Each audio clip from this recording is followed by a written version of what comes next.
महम से कांग्रेस विधायक बलराम दांगी के ऑफिस पर फायरिंग की घटना के बाद सियासत गर्म हो गई है। कांग्रेस के नेता जहां कानून व्यवस्था और लगातार बढ़ते अपराधियों के हौसलों को लेकर सरकार को घेर रहे हैं, वहीं इसी बीच नेता प्रतिपक्ष भूपेंद्र सिंह हुड्डा बलराम दांगी के ऑफिस पहुंचे और इस दौरान उन्होंने बलराम दांगी के लिए स्पेशल सुरक्षा की मांग करते हुए सरकार को खूब लपेटा।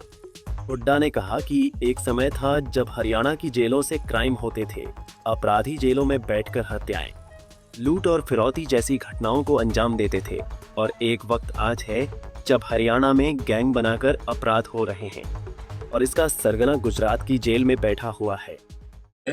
उससे पहले भी था इस किस्म का माहौल, मतलब जेल से तो ये तो वहाँ गुजरात की जेल से कर रहा है विश्व, तो लेकिन यहाँ पहले तो यहाँ जेल में बैठा था रोहतक में, वहां से चलते थे आगे, हमने बनते कह दिया था भाई बदमाश हो गया तो बदमाशी छोड़ दो या हरियाणा छोड़ दे, और छोड़ गए थे।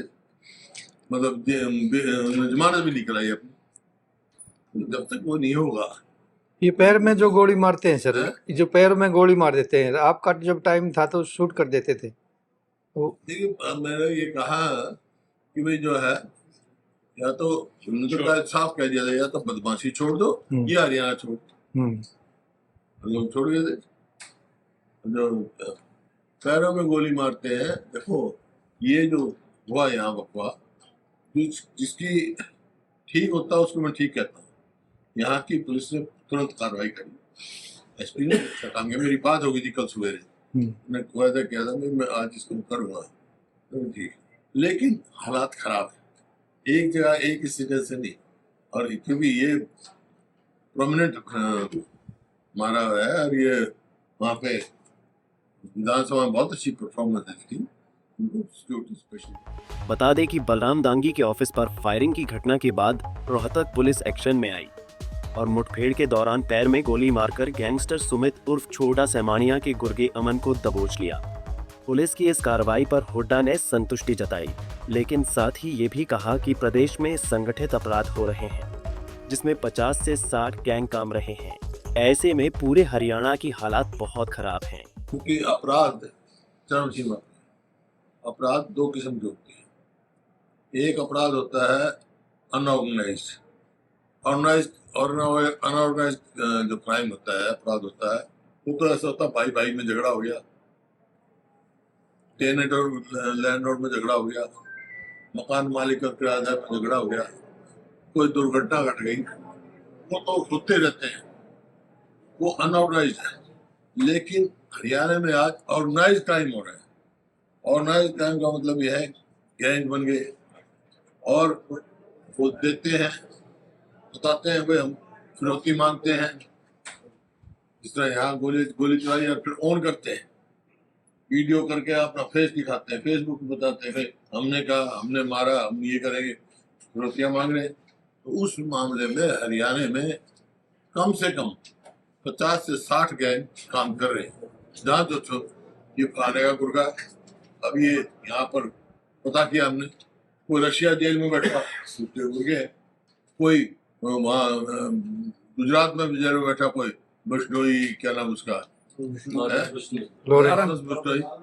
कोई कहता है उसके गुर्गे। इस किस्म के गैंग बने हुए हैं और ये गैंग जो है, जो ऑर्गेनाइज्ड क्राइम है, ये बहुत खतरनाक हुआ है। और इसी वजह से जो देश का सोशल प्रोग्रेसिव इंडेक्स बनता है एक, उसमें हरियाणा को सबसे ज्यादा असुरक्षित प्रदेश होता है। इसका मतलब यह है कि यहाँ सुरक्षित कोई महसूस नहीं कर रहा। आज कोई आप किसी से बात कर लो, गरीब आदमी से कर लो, व्यापारी से कर लो, कर्मचारी से कर लो, राजनीतिक आदमियों को टारगेट बना दिया, जैसे आपने बनाया वैसे और भी राजनीतिक हमारे साथियों को टारगेट बनाया।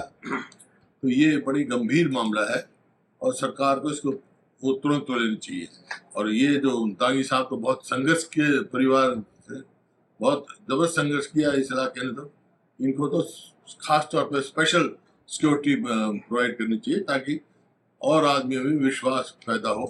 हर लोगों में विश्वास की कमी हो रही है, वो विश्वास पैदा करना सरकार का काम है। हुड्डा ने कहा कि हरियाणा में कानून व्यवस्था पूरी तरह से चौपट है और जिस तरह से गैंगस्टर वारदात को अंजाम देकर खुलेआम छाती ठोककर जिम्मेदारी लेते हैं, उससे साफ हो जाता है कि कहीं ना कहीं अपराधियों को सरकार का संरक्षण प्राप्त है। हुड्डा ने कहा कि कांग्रेस विधायक बलराम दांगी के पिता आनंद सिंह दांगी बहुत सम्मानित सदस्य रहे हैं और बलराम दांगी भी विधानसभा में जनहित की आवाज बुलंद तरीके से उठाते हैं, इसलिए सरकार को इन्हें स्पेशल सुरक्षा देनी चाहिए।